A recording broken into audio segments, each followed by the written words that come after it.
Step into a world where ancient wisdom meets modern mysticism. Introducing the Gnostic Tarot, a powerful fusion of esoteric art and Gnostic themes designed for those who seek the ultimate gnosis.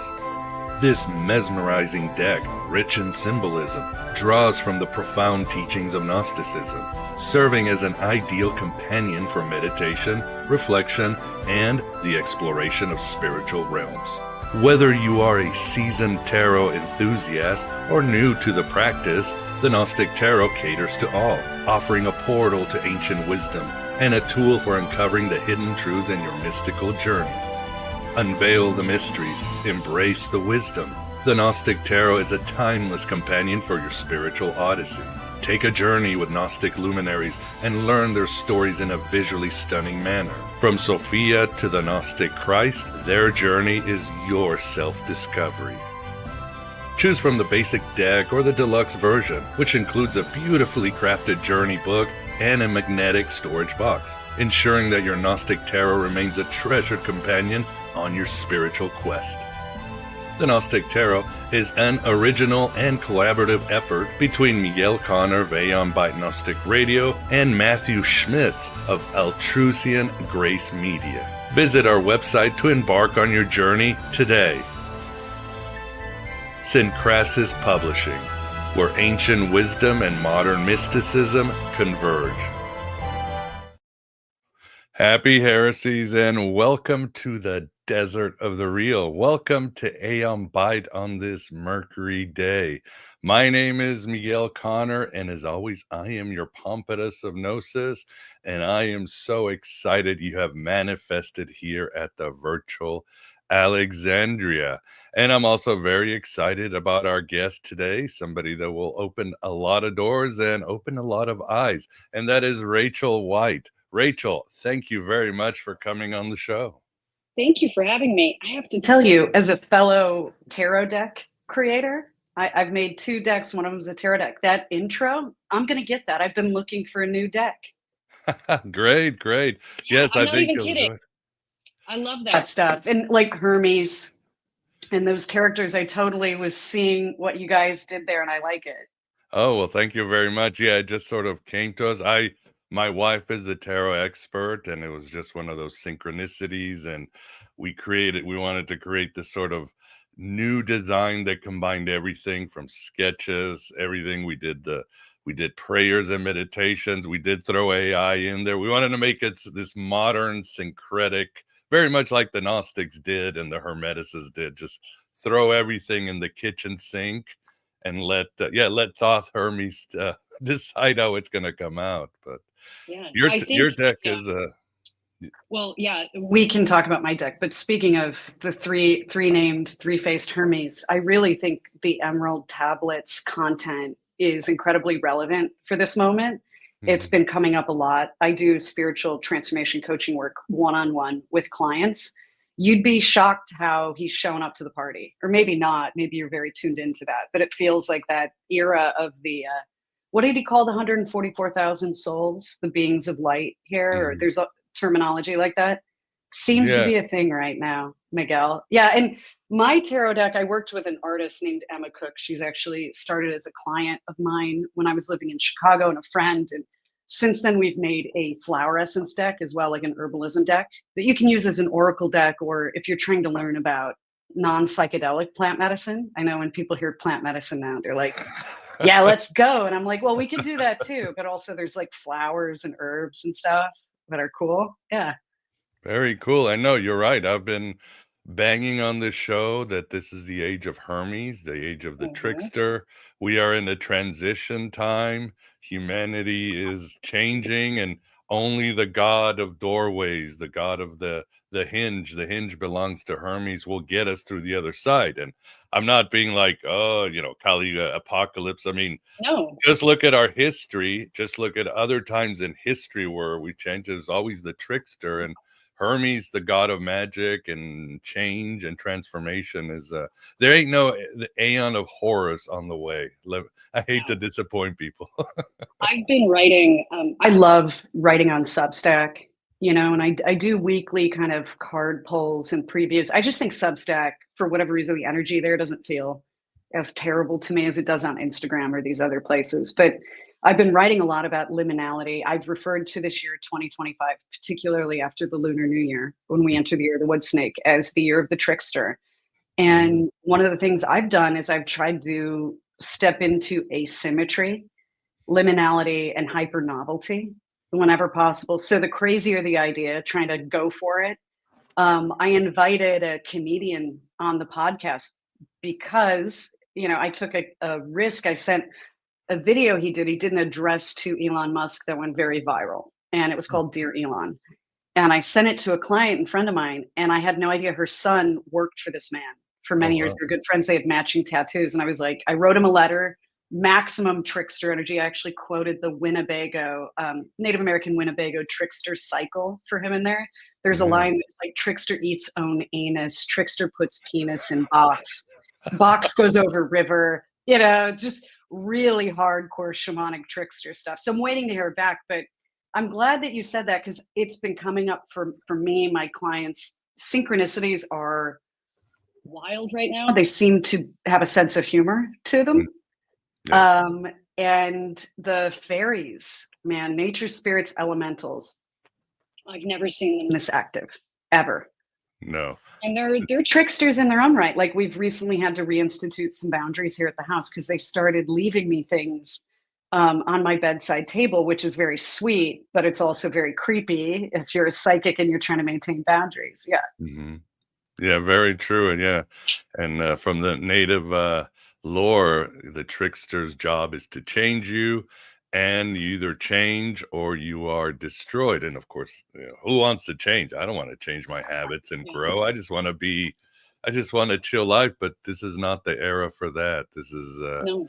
lean Either your into. bad ideas die or you do. Maybe Yes. not literally, but I'm telling you, the theme in the last few months leading up to the wood snake year, which is coming in our hemisphere, I think January 30th, Mm, is seismic tectonic plate shifts of releasing things, changing behaviors, changing dynamics with other people. It's been a lot of contraction, expansion, a lot of undulations, which is very serpentine. I think people are going to be a little shallow about the wood snake here. They're like, yeah, you shed your old skin. I'm like, it's the snake is associated with trickster medicine. It's mhm, associated with Prometheus. right. And this is really about creating void to expand your receiving vessel. And you may not get what you think you're going to get. I wrote a post on Substack called The Games That Non-People Play. It's an homage to John Keel. I don't know if Yeah. you ever read Oh Mothman yeah. Prophecies, but that was the name of one of his chapters when he was just furious with the phone company and just these people coming in and out of his apartment. It's very funny and it will induce paranoia. So heads up, if you read that book, that's how you catch paranoid schizophrenia. But I wrote that post, and as I kept trying to write it, one day I went out in the backyard, right? There was like this ruckus. We have chickens here in Austin. And I Mhm. went out there. There was a coyote and a roadrunner in my backyard. And there's a What? fence. And I live 10 minutes from, the Google building. I'm not Right. out in the country. It's Austin proper here.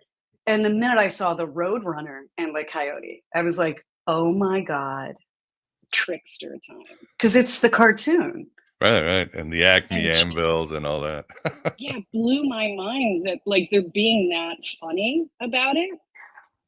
So I don't know if you have thoughts on like what I'm open to any suggestions on how to step into this from people who do things other than what I do. I'd love to hear your thoughts on how we manage and navigate the trickster energy in a beneficial way.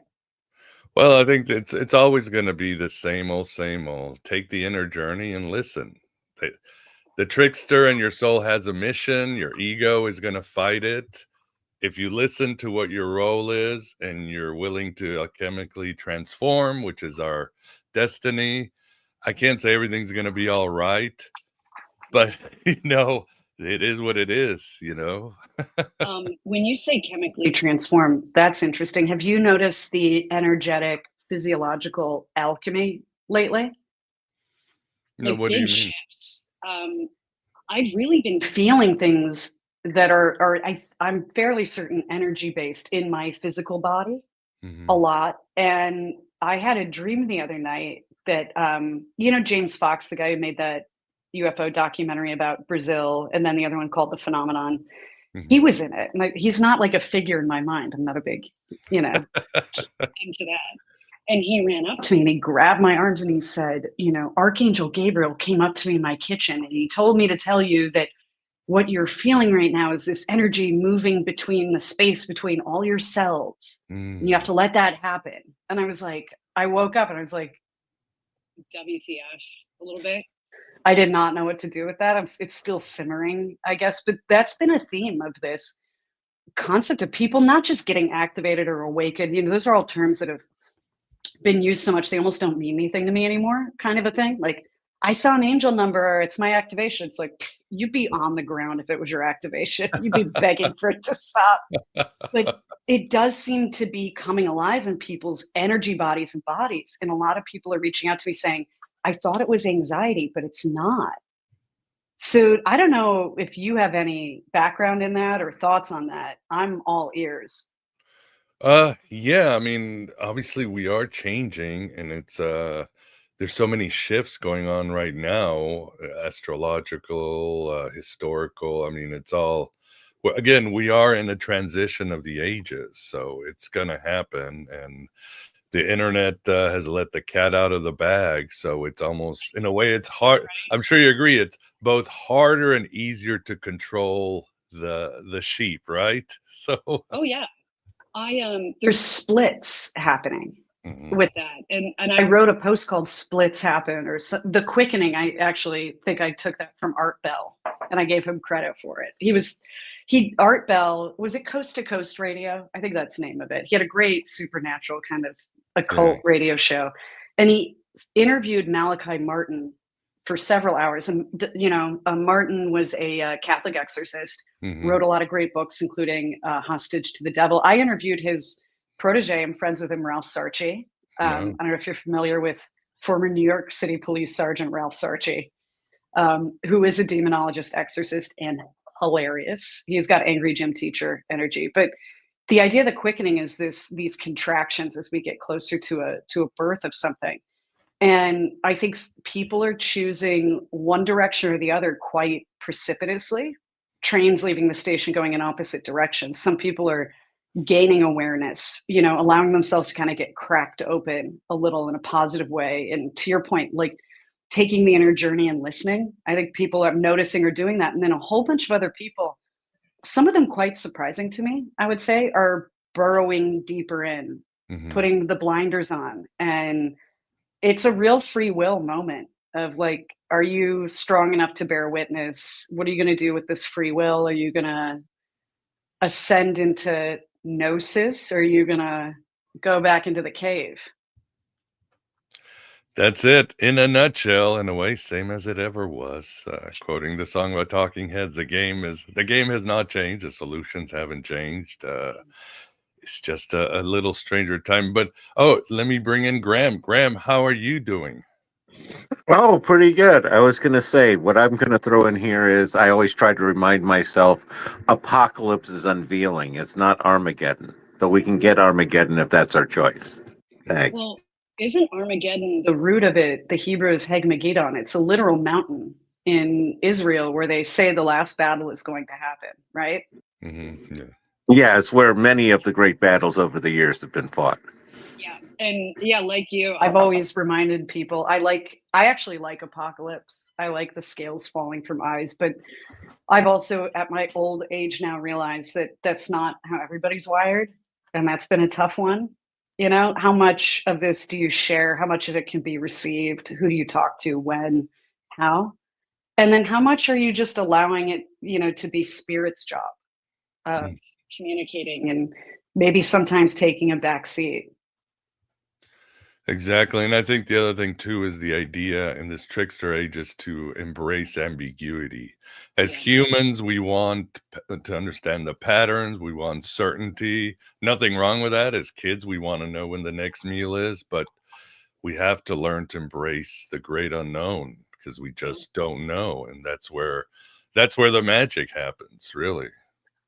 It is, and it is scary. It's, for me, having transitioned to doing like shamanic work full time at the beginning of COVID, March 2020, It's been a weird 5 years. When I worked in a corporate job, I never worried about, like I never had any scarcity energy, even though I grew up really poor. And Mhm. something about this last 5 years re-triggered a lot of that. And being a small business owner, trying to be ethical in it as well, and honest and transparent. And you're like, you really don't know where your money is going to come from. You have ideas, but you don't know that. And to be in that void sometimes, or in the fluidity of that, has been personally very challenging for me. I joked with my husband the other day, if I can learn how to relax this year, which is my primary focus, it's good for psychic work, it's good for abundance, it's good for everything. But if I can learn to relax, I'm going to feel like I've been training with a weighted vest on, like hiking up in the canyons with Right. 20 pounds on my torso. And I got to get used to things feeling easy again, Hmm. especially with our friend Synchronicity back. I think it took a 5-year hiatus ever since COVID. I don't know. Did you notice that? Like, very little synchronicity, serendipity, flow was not as present or readily available. It was weird. Yeah. Well, it was such a shock to the system. So I think there Yeah. was probably a lot of realignment that had to be done, and a lot of hard choices. Like you said, people had to pivot. Am I going to go inward? Am I going to fulfill my life's desire? Am I going to take a risk, since Earth is at a tipping point and everything is a risk? And I think now it's sort of settled, and now it's time for to put on our big boy pants and decide, what are we going to do through this apocalypse? Yeah. It's interesting too with the fires in California. I have friends and clients that live right Oh, there. wow. So I was texting them. They're all fine, by the way, thank God. Or at least Mhm. they were last night. They were going to keep me posted. And they had contingency plans and things like that, the places to go. But I had asked my husband 2 weeks ago to get us new fire extinguishers in our home. And he goes, why? And I go, the wood snake year in the Chinese calendar brings the first bit of fire element energy in a fire Mhm. cycle. So after the wood snake year is going to be the fire horse, by the way, and then it's fire for a little bit. Oh, But wow. wood and fire are tough in a combination, however subtle. And so things like fires erupting, but then also creative fire erupting, and also this sort of inconstant access to the spiritual fire element, like in alchemy, or if you do any of that work. So it's intriguing to me that we're already seeing that. And I feel terribly for everything going on there. But I also think, to your point, these are cycles. It's elemental. I really think the ancient Chinese nailed stuff when they came up with the I Ching, Feng Shui, and Chinese astrology. Something about it just slaps different, where it's like, oh yeah, last year was obviously a wood dragon year. I mean, most dragony year I've seen in a long time, right? And Right. snake is little dragon, and things for us to look out for. It's very trickster. It's going to be a time of unmasking, people telling on themselves, learning, and like spontaneous eruption of arcane knowledge, information, secrets. But the flip side of that is there's going to be a double down effort on deception, and manipulation. Efforts to control top down are going to dissipate. It's just not that energy. The trickster doesn't allow that really. Mhm. But it's a year to kind of be open minded, get a fire extinguisher, maybe grow some of your own food, make sure you got some water, but also like don't get married to things. See if you can sit in the in between with stuff, whether it's psychic information or something you saw on social media. Let it breathe a little bit and see what if it shape shifts, right? Because trickster energy is shape shifting as well. Mhm. Yeah, well said indeed. Yes, and for the audience, yeah, Rachel White has joined us. If you have any question for her, please super chat them so that Graham can get to it. And as always, please support the show. You know the drill. Like, subscribe. Any sort of support helps keep the lights on of the pleroma. So, I guess the question is, how did you become a heretic? When Oh were yeah. you into this early on, or? Very. Yeah, I started reading tarot when I was 9. Just instantly gravitated to it. Was weird, kind of all the way through. Was really drawn as early as 6th and 7th grade to Kabbalah, because I think if you're studying tarot, and of course I, had the Crowley deck and you start seeing certain things and you're like, oh, what's this Kabbalah stuff? And even when I had graduated college and I was working in corporate real estate, I went to Spertus Institute of Chicago to learn biblical Hebrew so I could understand tarot better and Kabbalah and things like that.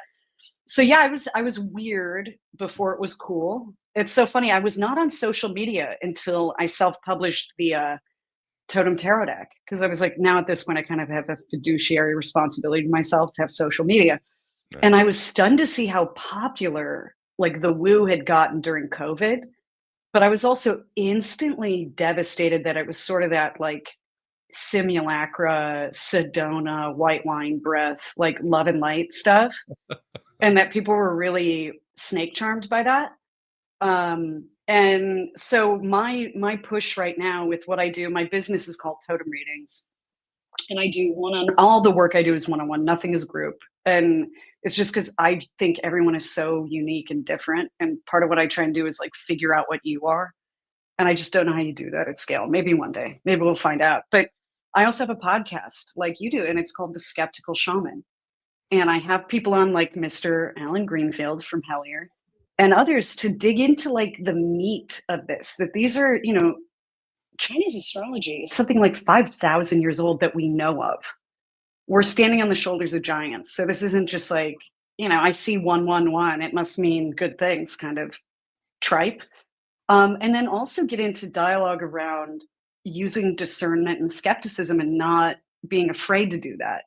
Because you have to use discernment with the realm of spirit. Anyone who's a real practitioner will tell you that. There's all kinds of things out there. And then with, practitioners, gurus, and the like, the ones with the most followers and the most money, seemingly, it doesn't mean they're the best at it. It doesn't mean they're trustworthy. I just interviewed someone else named Mark Vicente. I don't know if you've seen The Vow on HBO about Nexium. Yeah. But he was Keith Raniere's like best friend for 12, 15 years, something like that, ran Nexium with him, had no idea what it was, that he was branding women and harming women. And he just created a documentary. It's not out yet. It's about to be out, called Empathy Not Included, about spiritual abuse and covert narcissism and what he learned the hard way. I mean, before he was in Nexium, he was making movies like What the Bleep Do We Know about, law of attraction and quantum physics. And in his mind, he kind of got sidetracked for a while looking for answers from the wrong people. Yeah. So that's sort of the goal of what we do at Totem is like the occult weird stuff is real. The woo is real. It's really powerful, but also learn to self-serve it as much as you can or tune into your own intuition so that you're not getting caught up in something. You're not getting carried away by the wrong stream here. Yeah, I think you put a very interesting challenge because, like you said, when the shaman goes out into the spirit world, he's gonna meet a lot of scammers. The universe is full of trickster spirits and mind parasites and telepaths that are doing their nature. And then here in the material world, you've got flesh and blood people doing the same thing. It's an extension. So it's not an easy job being a shaman, is it? It's not. We don't get hazard pay. I'm working on that. I'm appealing to the governmental authorities to see if in this time of crisis we can get hazard pay. And it's interesting too, because the last year in particular, I did a podcast tour and the vibe was very different from the one I did 3 years ago. Like people are not doing well. You are very upbeat, but it's because you transmute things and you do real metaphysical stuff. I think like life coaches or astrologers or those people, they were really struggling financially and just feeling down. And almost every interview I did afterwards, they're like, how do you know when to give up or when to not give up? Like this feels so heavy. And their clients coming to them were really in distress too. And even with the best of energetic protection, like that's going to affect you if you're a human being. And I came away from it really feeling like anyone who can, within reason, without hurting themselves or their life, hang on right now, who's a sincere ethical practitioner. I really think we're through the gauntlet and now we get to be of service, and also of service in a way that's not so difficult. I have no interest in being famous or rich, but I do have an interest in not grinding so hard in 2025. No, I and think doing a trust fall with the trickster. Yeah. well, you nailed it, Rachel. Being of service to others is how you get out of here. Like the Gnostics were accused, oh, that we want to escape the universe. No, they wanted to bring these energies down and help others heal physically, mentally. That's what the shaman does. And as I'm writing in my Elvis book and my Bowie book that I'm working on, wonder, well, why were they so drug addicts out of their mind? Is like, because if you look at tribes across the world, unfortunately, the shaman ends up broken, a drug addict, and just, everything's down, but he's still helping the tribe. He's still in the zone. In a way, he's still happy. And that's what these figures do. It's like, at the end of the day, I want to help others in any way possible. So I think I it's honestly think the simple if it, solution, but there's no guarantees you're going to survive. there's no guarantees anybody's going to survive. You can do everything by the book, behave yourself perfectly, et cetera, and get screwed. The 2008 financial crisis, I think, showed a lot of people in Bingo. my former industry of corporate real estate that. But also, I have to tell you, I think digging into what helps you transmute what you're feeling if you're a practitioner really matters. And for me, for whatever reason, it's inappropriate comedy. And thankfully, I live in Austin, Texas now, and I can go, like, on Sunday, I'm going to go see Ari Shafir for the 5th time live. Ari's very trickstery, classic trickster energy. The other night, I took 2 of my friends to see Giannis Pappas perform. And just this idea of like elevating the profane and the sacred, and that you don't sometimes get the sacred without the profane, and having someone say something inappropriate and feeling yourself release and laugh at that has been tremendously supportive for me. Unfortunately, I don't, really use substances enough to be one of those rock stars. I just, if I have a drink, I tend to get tired and want to go to bed. That's like, so I need something else that moves that energy. And for whatever reason, it's been comedy. And also, like I mentioned, that video where my client and friend had that serendipitous, synchronicitous connection to the comedian. The video is very serious. It's not delivered in a serious way, but he's being really sincere and really heartfelt. And he's saying really intelligent things. I don't agree with all of them, but he's really erudite, which is very Hermes of him. And it was inspiring for me to see somebody like kind of step into that. And I think we're going to see more comedians, jokesters, clowns, tricksters. Someone in the comments under it said, it's bad when the court jester summons the king. Yeah. Amen. So Yeah, that's more it. of that, please. More of that, maybe less fires, less destructive fire element in the wood snake year, and more Promethean enlightenment. Yeah. Well said. And yeah, and I think you hit it on the nail with the other aspect of how we get through this. I was reading Emile Cioran, the great pessimist. Russ Cole from True Detective is kind of based on him. And he said that if a book doesn't reopen your wounds, it's not worth reading. And in fact, he said a good book should even cause new wounds. In other words, with good comedy or books, what it's hurting you or you're being offended, it's bringing attention to your trauma. And we all have trauma. Once we heal that trauma, we're on our way. We've integrated. Yeah. Then everything is. The wound thing is fascinating. I am also writing about this on Substack. The post is going to be called The Bloom for a variety of reasons. I recently learned my husband, quite synchronicity, is that a word? Did I just have a stroke? Anyway, I'm sure it's fine.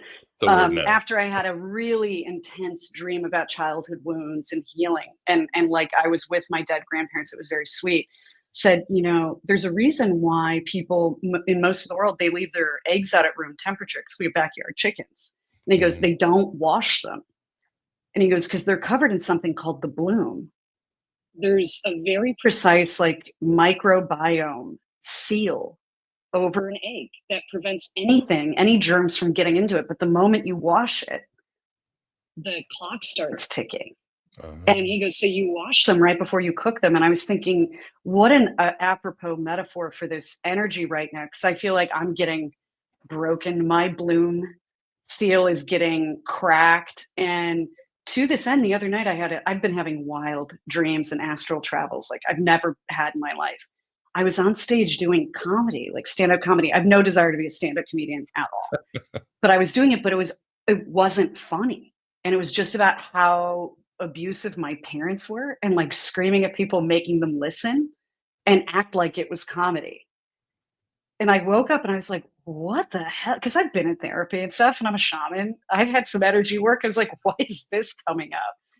And I think it's to finally do the final defragging of the hard Mhm. drive of the, as John Lilly called it, the human biocomputer, right? Mhm. And you got to look at that file before you drop it in the garbage and permanently delete it. Yeah. So I'm looking forward to my dreams being a little more chill, though. This balloon thing's not that much fun. No, it's only getting started with you. The shadow has to be reintegrated. Not only has the trauma with your parents, but then you got to deal with the trauma of your ancestors. So the work Oh, yeah. never ends. It's not Oh, and supposed my to end. And is, potato famine, Prussia, Native Americans. I'm sure it's adorable in there. you got plenty. Um, it was very chill for much of human history. Yeah, and the other what this has shown me too is that in here, cerebrally, logically, we understand like what things are or that we've processed them, and on that level, you probably have. And energy is just a different animal. It has its own nature. It needs its own healing. And so, as effective as therapy can be, if you get a really good therapist, and I've benefited from that, I think things linger until you're relaxed enough for them to come dick punch you in the soul. Pardon my French. But that's kind of what the last 2 weeks of my life have been like. So there it is. Awesome. You're going places, that's for sure. What do you think 2025 is? What do you think it is for us practitioners? What do I need to do? I'd love to get advice. I'm so open. Graham, if you have advice, I'm listening and I'm asking everybody and listening these days. My answer is to keep your hands, feet, head, and arms inside the ride at all times and just enjoy the ride. Bill That's Hicks. brilliant. It's that stand-up bit. So I love Bill Hicks, and actually the Mhm. gentleman who made the Dear Elon video, it was very Bill Hicks. So his name's Sam Hyde. The rest of his work is Yeah. nothing like this video, as you may or may not know, and it's called Dear Elon. But Yeah. that bit of the people who, what was the rest of that? The people who say it's just a dream, it's just a ride, they kill those people. Yeah. Remember he said that about like the great spiritual leaders and yeah. Yeah. I wish Bill Hicks was still alive, man. Yeah. But God, what a legacy. What a legacy. Yeah, I haven't really, I guess my problem is, and I'm gonna do the Gnostic deconstruction, is I hate the fact that this is 2025 when I'm like, F it, New Year should start spring first, or the first day of Mhm. spring. So and mine is like I'm not even gonna play the game, although I kinda am. I'm looking at astrological chart, but I wanna change the game, as they say, like Captain Kirk did in the Star Trek movies where I like that. It's funny too because the Chinese zodiac, Chinese astrology, the new year starts at the first new moon, which is going to be January 30th. But it's this idea of micro seasons, kind of like with the I Ching, the book of changes as well. Yeah. So it's the new year, but we still have some of the shadow of the wood dragon. Mhm. And it's all these like little micro evolutions of energy. And then as we get closer to the wood horse, or excuse me, fire horse at the end of the year, then that changes even more too. And I like that way of looking at it more. And also Western astrology, wouldn't they say that the start of the year is the start of Aries, basically? Yeah. In the Yeah, I think. spring. Mhm. Yeah, So I'm playing trickster on the trickster gods. Let's put I it love that it. way. They love that. They love when you do that. They think it's Yeah, funny. Yeah. yeah, yeah. I mean, they're gonna win in the end, but still, it's how you play, not what you win, as And Ursula you've Le already Guin said. seen all these masks slipping because people think it's the before times of if I just lie really good or I just threaten with my power or whatever it is, and it's like everybody just laughs at you now. Mhm. Everybody's admitted the emperor has no clothes, whatever manifestation that is. And I just think people who have a sense of humor or who go, because we're all fallible. I got that wrong. Sorry. People are going to be actually very forgiving in a trickster time. Like, yeah, we're all getting disoriented. It's okay. But you can't You can't piss on people's legs and tell them it's raining, I think is going to be the primary difference.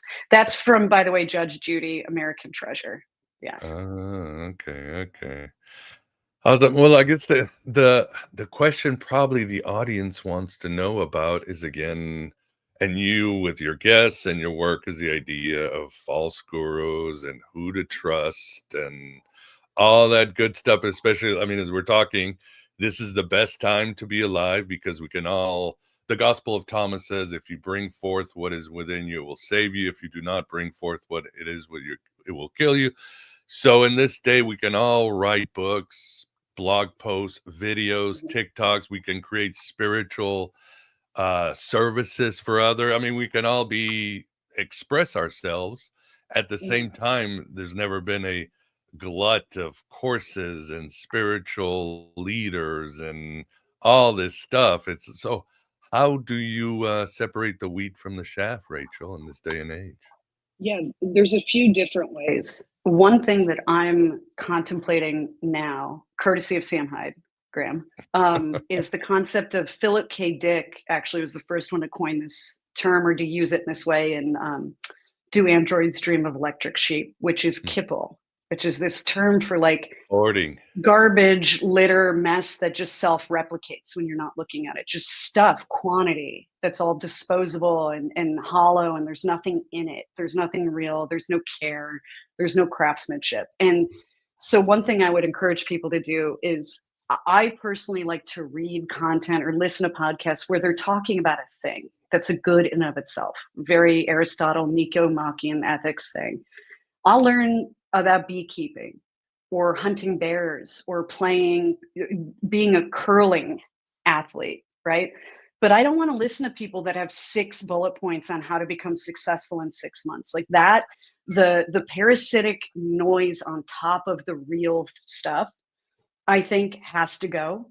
So if you're out there looking around, always remember that people have a profit motive for everything that they're creating. It may not be the only reason they're creating it, but they do. That's just honest. Yeah. And so they have an incentive to get you to think that they can help you. And they may not necessarily be able to. And it's not going to matter to them anyway, because they're going to make money from you signing up one way or the other. Right. And it's a numbers game for them. And I would encourage people to look for individuals that are deeply obsessive about the thing itself. Like if someone wants to talk about tarot with me, you'll see full tism in bloom with me because I'm obsessed with it and I'm always learning about it. And with shamanism, it's like a practice area that you never stop learning. It's so immersive and expansive, and you always come away with more questions than you have answers. So just look for people that are kind of obsessed with the thing itself, that are deep on what the thing can do for you, not what they can do for you from an ego place. And also this idea of like 6 days to 6 figures, or if I want to meet a totem animal, these are the 3 things I do, like a quick little video. All of that's nonsense. That is not how spirituality works at all. At all. That is the kipple. That is content pollution. It is noise, and it self-replicates when you turn your back on it. Beautifully said. Ah, love it. You brought Philip K. Dick. He's one of the official He's one of my saints favorites. of this Yes. show. We've done many shows. In fact, today I put out a graphic. Today is January 8th, so it's a holy day. It is Elvis's birthday, Bowie's birthday, and Roy Batty's birthday. If you look at Blade Runner, that's when he was created. 2006, January 8, 2016. 4 years. Fantastic. So he passed January 8, 2020, right when the world fell apart. So Time to die. time Yeah. to die. Yeah, yeah. Tears and I don't rain. I don't think people realize how, speaking of people that were obsessed with the thing, how obsessed Philip K. Dick was with Sumeria and Sumerian cuneiform tablets, and all of that sort of Zachariah Sitchin stuff. Yeah. And it's so obvious if you watch the movies, even the new one that Denis Villeneuve did. I thought it was good, and I was Mhm. surprised. I was very pessimistic and skeptical because I just love the original canon of Blade Yeah. Runner. Right. But the pyramids, the whole idea of like, it's very Westworld too. Like, who made humans? What are we really? And it's more about our story, I think, than anything resembling a replicant, honestly. Yes, I was and named after Rachel in the original Blade Runner. oh, really? Yeah, my Awesome. parents were in college and like not that deep. They went and saw that movie and named me after a replicant, which I think is very funny. Yeah, Yeah, well, Sean Young was just I mesmerizing, know. hypnotizing in that movie. I remember 12 years old. I was like, oh, this is what it feels to be in love or The other thing infatuated. she's a great example of people, actors, actresses, just humans used to look interesting. Are you familiar with Justine Bateman at all Hmm. and her Yeah, yeah. work? So she's like my new spirit animal. I love her. And she's talking about like stop walking on eggshells, make what you want to make, stop apologizing to people. And she's very anti um, simulacra with Right. plastic surgery and things like that. She wrote a book, I think, called Face about Mhm. like allowing yourself to be interesting looking. And when you go back and you look at Blade Runner, Sean Young was beautiful, but she looked normal. She looked like someone you might meet in Yeah. life. And now we watched a Netflix movie the other day, and one of the actresses I was convinced was AI because of the filler and the symmetry. And there was something unnerving and uncanny valley about it to me. And so, with regard to Kipple, the other thing I would recommend people look for is don't be drawn in just because someone looks kind of perfect or their aesthetic is a certain way or all of that's really intentionally curated. I am more drawn to people that look like real people. They're interesting looking, whether it's their physical, like literal appearance, this, meat sack or what they wear. Are they an original in some way? Because that tends to indicate someone who's touched spirit a little bit. It kind of changes you via osmosis. It makes you weird in a good way. And just if everybody looks the same, they all wear the same goddamn outfit and the white pashmina and everything else, it's like it looks like they all came out of a factory. It's a bad sign. It is indeed.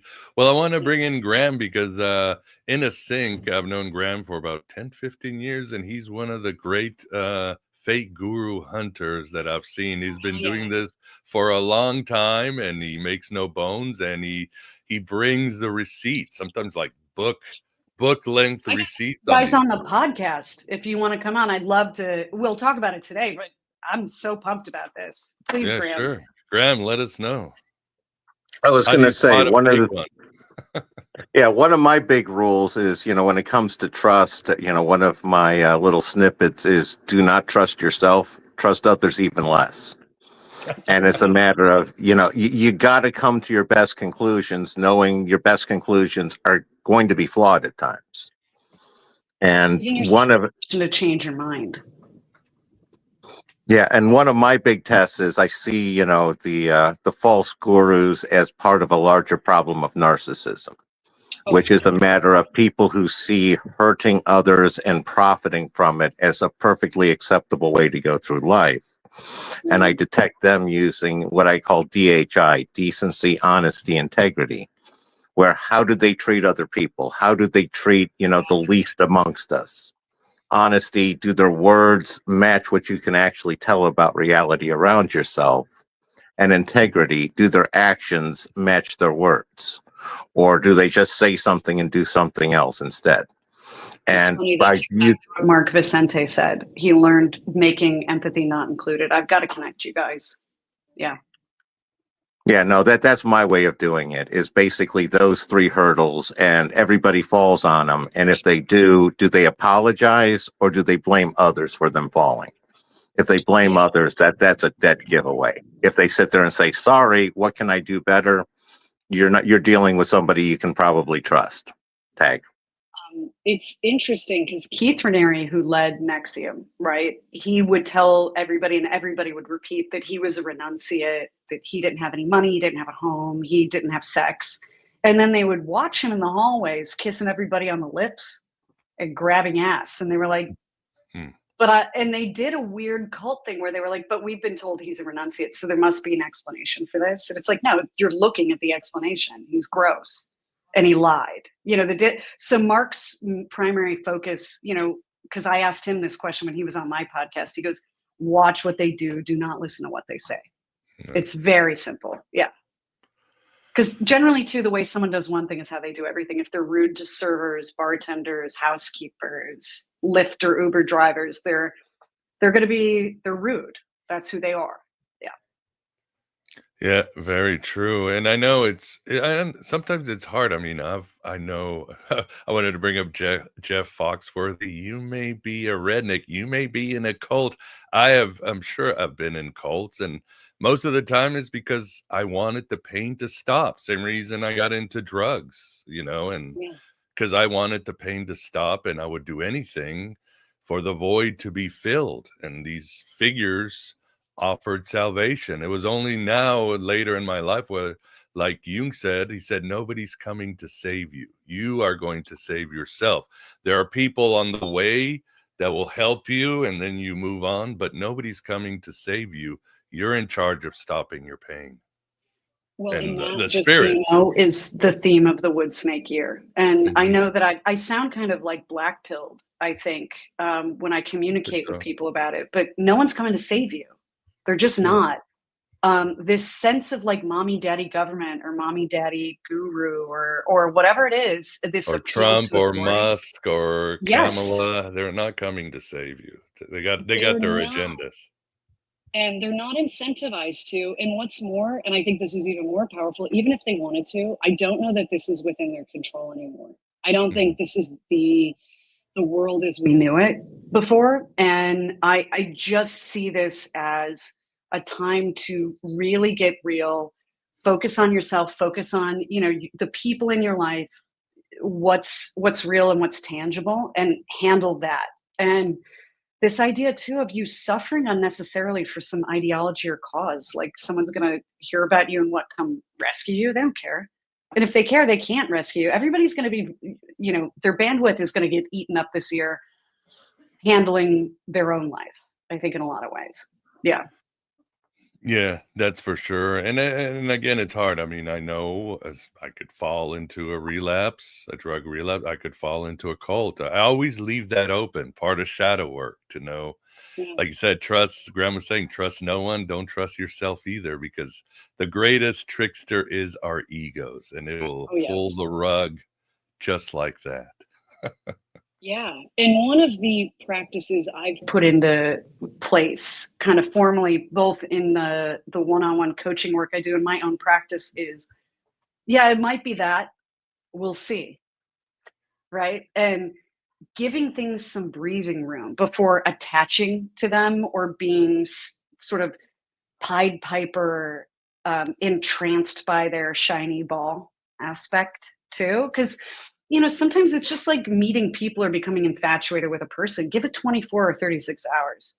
Yeah. That feeling dissipates. It's just a Yeah, we moment in start time. projecting on them. We Yes. project what we want, this ideal person or leader, or Yeah. yeah. And same thing with in the world of the unseelie spirits, right? Like we might be like, I had gifts given to me all year by the fairies. And, I'd have a friend come by and she goes, oh, well, where's the stuff? I go, it's outside. She goes, what do you mean it's outside? Because it's like nice. Some of it's nice. I got really nice crystals and things like that from them. And I go, I don't know what the hell they're doing. I don't know what's going on out there. It's not coming to my house. Like, I appreciate it. Thank you so much. It's going to live outside until I Mm. figure out what's really going on here. Right. I don't need to get Trojan horsed by a bunch of little people. I got to keep an eye on them. Yeah, for sure. Because you Yeah. never know. At You the never same know. time, we also get people get sucked up in almost as dangerous as gurus is conspiracies. They are like Oh, yes. self-sustaining machines. They don't even need a figure. And we could all get trapped up, and suddenly you're part of this movement, and you've got to like hold the line and dig your heels, even if you obviously know it's wrong or you need to change it. What advice do you have for that, or what are some of your favorite conspiracies? Well, I like conspiracy stuff, but I also don't get attached to them and they dissipate with me. So I just have a thing where like I'm inherently kind of agnostic, so I tell people I can play there. I can go stare into hell and I'm wired to do that. But here's why. I would never let an abstract idea, conspiracy, real or fake or whatever it is, impede on my well-being or my happiness. The moment it makes you unhappy, it disempowers you, and it's not adding to your life, you really have to get off the computer and go for a goddamn walk, right? It's good to bear witness. It's good to look at things. It's good to learn. It's good to be open-minded. I mean, a lot of quote conspiracy theories, because that term's become way too ubiquitous, have really turned out to be real. Actually, in a lot of cases in the last 5 years, which is not helping trust in authorities and things like that. But I know people who get very deep on this, whether it's QAnon or it's the opposite end, politically or ideologically from that. And their life degrades, it erodes. You can see it from the outside looking in, but they can't seem to right the ship. And they get very attached in a cult-like way to an outcome of a situation that may or may not be real. Mhm. And to me, it's like so my real hardcore favorite conspiracy theories or conspiracy fact, I like Tartaria. Like I like the Mm. weird ones. I like the ones about lost recent civilizations and mud floods and when the Right. Nephilim were here and were giants and walked the earth. And that's like my sweet spot actually. But also I'll tell you, I got into the year before COVID, I started reading all these books randomly about our country's bioweapons history after World War II and Project Paperclip. I read a great book called Poisoner in Chief, brilliant, Mm. about Sidney Gottlieb, who started MK Ultra and our bioweapons program. And so when that all unfolded, I was like, huh, that's weird. One of those. And also maybe it was a mistake to bring Nazis here, the worst of them, and put them in charge of clandestine things in our country. And maybe we haven't really been the same since that happened. And there's an occult angle to that, as you know. The Nazis were obsessed with the occult, truly. Like it was not an aesthetic. They were doing, they had the vril in rooms. They were trying to dig things up. That's where that whole Indiana Jones series comes from. Yeah. They wanted the Real Holy efforts. Grail, everything. Yeah. Spear of They Destiny. wanted Antarctica pretty hard, which is interesting. All of it's pretty interesting. So I would say they're interesting and you can learn a lot. But the minute it's making you unhappy in a way where there's nothing you can do about it, and you feel disempowered and you feel out of control and it just fills you with anxiety and dread, take a break, take care of yourself. That's inner child work too. It's like we had our fun, we ate a bag of candy, now we feel sick. Now we're gonna chill out a little bit on this. I've just seen a lot of my friends they're really miserable and they have a lot of anxiety and they feel like everything's spinning out of control right now. And they're very ideologically and politically diverse, but they all sound exactly the same. And they all think the other group is the problem. And I'm like, actually, I think you should just like grow your own food or something, like mix it up a little. Yeah. Build something, start a podcast, write a book. It may not make money right away, but like take this energy or these things you're looking at that are sparking these thoughts in you and do something additive for yourself and for others. Transmute it, alchemize it a little bit.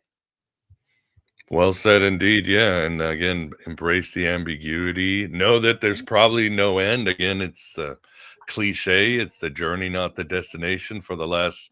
I mean, people are still talking about the JFK assassination. It's not going to end. Just enjoy the ride, like Bill Hicks. Again, in the 60s, You mean Elvis. Alex Jones? Just kidding. That's a conspiracy. That's one of my Yeah, favorites. I love that one. I love Alex that Jones one. is Bill Hicks. Yeah. Yeah. Or Trudeau is he's Castro's good. He looks Castro's more like kid. Castro than his dad, though. That's one where I'm like, maybe. Yeah, I don't yeah. know what that even means, though. I don't even know if that's a bad thing. I think being shamans or Gnostics or practitioners, we're a little bit more comfortable going like, I don't know what it means. It's just really interesting. Whereas other people are like, but we have to do something. It's like, I don't know. Do what? What are you talking about? Like, about what exactly? Yeah, it just is. Yeah, just notice it, and then it no longer will have power over you. That's it. Just keep an eye on things. And know How do you this. feel about the UAP UFO thing right now? Oh my God. We've done plenty of shows on this. I mean, It's so noisy. There's all these conspiracy theories and letters being sent to Sean Ryan's podcast and show, and the guy in Vegas who blew up the Cybertruck is connected to anti-gravity technology or whatever the hell's going on. And it's funny because I started 2025, writing the year of the drone. Yep. The drone. last year. I was writing a lot about how I just kept getting a hit that whatever these things are, because I had my first UFO experience 2 years ago, Oh, and it was singular and it was telepathic. And the hit I got was like, they're just here with us. Like, I view them more as Extraterrestrials. yeah, And John Peel. Keel, yeah, he did a great job of being like, they show themselves as however they want to be seen, man. Yeah, and they Yeah, are tricksters. that's trickster business. Business up in the sky. Yeah. Yeah, I think that's the best way. And of course, there's a lot of misinformation. Anything coming out of the government. You know, the saying, never believe anything until the government has denied it. Stop believing in things when the government admits it, because, you know, they're lying. Well, that was like the United Healthcare CEO thing. Like, if it's that on the news, I'm instantly sort of like, nah, I'm not going to give this a lot of energy, whatever this is, because they're really on it. And they dressed him up. Did you see exactly like Oswald? Yes, yes, yes.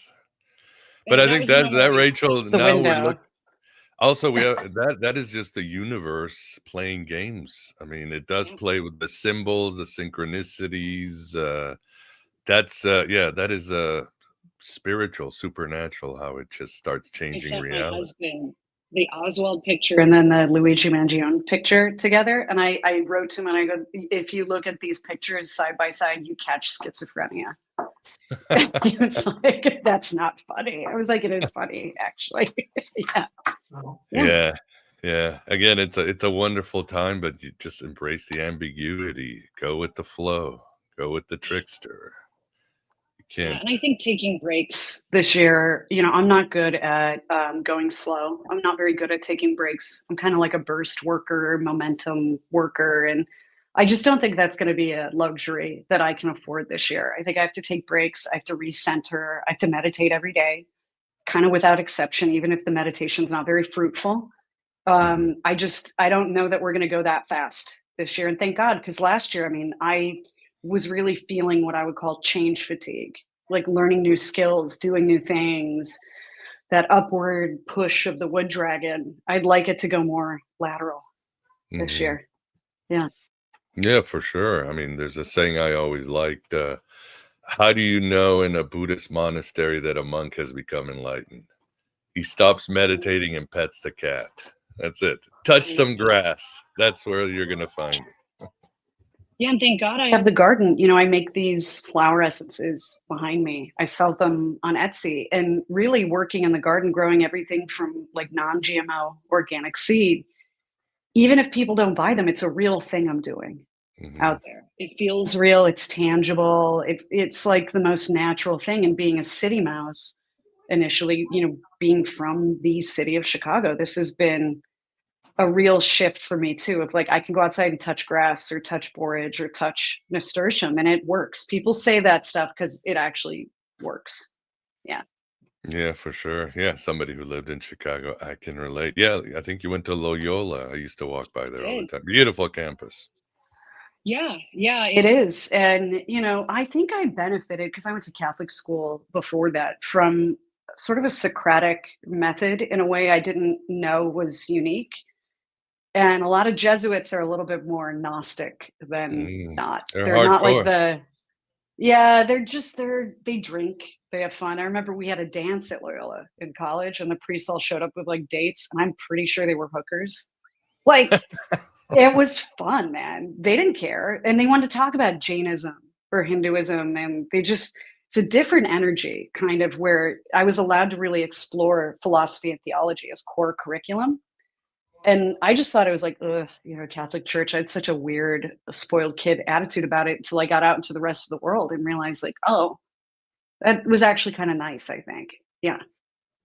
Yeah, I think one of the things that I've loved, well, in 2024 was studying female Christian mystics. They are hardcore punk. Julian of Norwich and Teresa, they were intense, and they are some Teresa really in intense ones. particular I just got the chills. I just ordered books about Saint Teresa. She's very recently come on my radar, and just beyond all duality, as much as anyone can be. Yeah, Yeah. she was No, burned at the there. stake, right? No. She was. She had connections in the nobility, so she was able to. Oh, okay. You know what I mean? If you've got the connections, you can pay them off. So, Yeah. but there's a whole bunch like Christina the Astonishing. She hated the world. She hung herself for 3 days, didn't die, lived in the woods. I mean, they're hardcore. Hardcore. Odin too. The 3 days on the world tree, your That's it. Gradzel, and not dying, but ascending. Yeah. Hmm. Yeah. The more things change, the more they stay the same. Awesome. Well, as we get to the end, tell the audience about your site. What can they find out about you? Here, I've got it right here. That's the best place to find Totemreadings.com. me. It's on the show notes. totemreadings.com. My email's on there. You can also submit a contact form that comes to email with me. That's the best place to reach me. I am passive aggressive at best on Instagram. I don't like being there. I don't really like conducting business there. I'm slow on Messenger because I kind of post and ghost on Instagram. So email is Rachel, RACHEL at totemreadings.com. Also the Totem Reading Substack. I'm prolific. You know, I was a professional writer in corporate for a very long time, and I continue to freelance and write. I try and not generate kibble. That's sort of my focus is what's something additive that I can write about that feels timely and like someone will be better for having read it, right? And it's longer form, and I try and make that fun. And then the podcast is the Skeptical Shaman podcast. Season 7 just started with Mark Vicente, and then this coming week, the first part of my interview with Alan Greenfield, former Thelemite Kabbalist, ritual magician. I'm calling that episode An Evening with the Sorcerer. You may or may not know, he's not much of a morning person. And I'm not much of a night person, so I had to stay up till 8 o'clock at night to hang with him. I know. You're a beast. I had a scotch the whole time. Let's put it that way. Yeah. Did what you had to do. Yeah. Alan is, of course, a legend. Definitely an OG when it comes to occultism. He's also a Gnostic priest. Too. He's very polite. He's very sweet. I genuinely have affection for him. And I think he's putting things like you guys are out into the world that are really needed right now. You know, pulling that thread from back in time here is really going to help people. Yeah, I think you do right a lot. Sometimes the old is a good, or just get back to basics. Yeah. So, yeah, with these traditions. So thank you. Oh, pleasure is all ours. Yeah, thanks for good comments in the chat. Good remarks. But first, I'll say, Graham, thanks for keeping us company on this journey. Yeah, Graham. Oh, thank always. You. Sorry, Graham. Go ahead, Rachel. I was going to just say I will absolutely link to this on my Substack and my website as well, so that we can hopefully get some of my people over here. I like these conversations. I'm going to have to listen to the UFO discussions you've had. No, we've had so many. But yeah, John Keel. I always go back to John Keel and Charles Fort. I think they nailed it. So. It's simple. Yeah, no, I was going to sit there and say something on conspiracies, and that's that I think that conspiracies history is just a list of successful conspiracies, and we're better off just looking at histories in the well past that have been they've already decided the winners. Trying to handicap and play the current field is just it's a mug's game and not worth the effort. Okay. Yeah, you're totally right. And just, Bill Hicks nailed it. Just have fun, Enjoy the ride. That's it. Enjoy the ride. It. Yeah. Not real. None of this is real. You're not real. We're stories. We're narrations. The universe is information. That's what we are. One story, irritations in the quantum foam that create something interesting. A dream about being a person. Yes, there you go. Russ Cole. Russ Cole, yes. Realize, one of my favorite scenes, most intense scenes, but there's a monster at the end of it. That's right. Awesome. Well, Rachel, thank you very much for coming on the show. Really enjoyed it, and good luck with everything. And we look forward to meeting and talking to you sooner rather than later. Yeah, come on my podcast. I think it'd be fun. We'll bring some hardcore Gnosticism to the love and light crystal I'm hippie game. ladies. I'm Let's game. do Yeah, it. yeah. They won't want to Thank hear about you. the archons. All right. Thank you. And for everybody else, have a good rest of your day and take care. And as I say, write your own gospel, live your own myth.